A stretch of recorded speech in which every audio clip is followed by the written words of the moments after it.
the people of, and he said, Bishop, where are you? I said, I'm going to South Jersey. He said, no, Bishop, please. They have locked us out of the church. We tried to protest.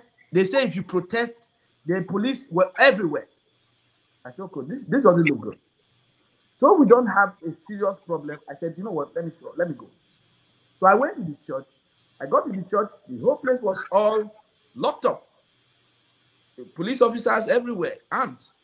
So I went to one of them and I said to them, how are you? She looked at me and she said to me, do you have an invitation to this service? I said, what do you mean by invitation to service? When did you ever hear that churches service is not by invitation? I've never heard that before.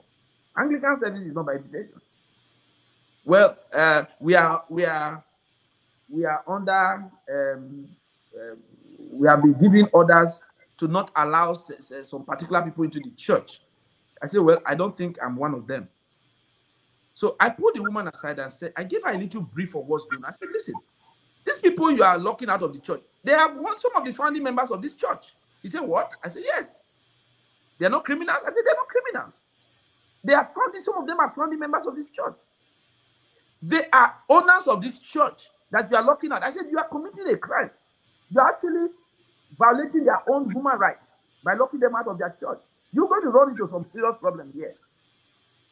The woman looked at me and said, wow, I didn't know that was what happened. I said, well, if you understand how America runs, and I'm going to say it on air, what has always happened is when white people see that the black people have an issue, they divide and rule. This church is a church of Igbo people. They have an issue. Yes, they had an internal crisis. What did Bishop Ross do to settle that internal crisis? All he wanted to do was divide the church, take one group, and go with them. Are you not familiar with that? The divide and rule everywhere. So I said that to this woman, and the moment I said that, the woman actually was upset. She's like, you know what, Bishop? If that's what they're doing in there, you need to be inside that church stopping that service. So she actually opened the door, okay? So I'm sure people are hearing for the first time. I did not break into the church. Who am I to break through police security? I did not break into the church. The police officer was the one that opened up and said, you should go in there. If I were in your shoes, I will stop that service. So I went in there. When I got in, the usher saw me. They welcomed me, said, Bishop, welcome. If you go to the video, say, welcome, Bishop. Please go, just go ahead. They told me, go ahead. And as I was going, suddenly one of the knights just jumped forward and started pushing me. And then, of course, the people from the other group who felt I was there to support them, give them support, they engaged them and started pushing them. I got to the altar, and guess what? Bishop Ross and I, the first thing we did was we hugged each other.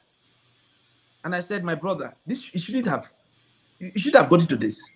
And he said, you are right. I said to him, did you get my note? He kept quiet. He didn't say anything.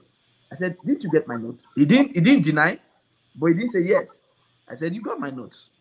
And I really wanted to talk to you. I wanted to talk to you as a brother to advise you on how we proceed with this. Then he looked at me and said, okay, so what do we do? What do we do now? I said, what I think we should do, let's calm everybody down. Calm everybody down, and you finish your service. Finish your service, finish everything you want to do, and then after church, just reassure them that you will meet with them after church. I think that should be good enough. This was the discussion I was having with Bishop Ross when Kingsley suddenly went off. No, we're not having that. Shut the service down. Shut the service down. The service was shut down by Kingsley. Venerable Kingsley was the one who shut the service down.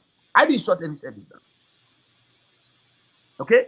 He shut it down because he heard me and Ross talking, and he heard a reconciliatory voice. He heard people that were beginning to talk rationally, like people in America. Americans, we don't fight. We talk.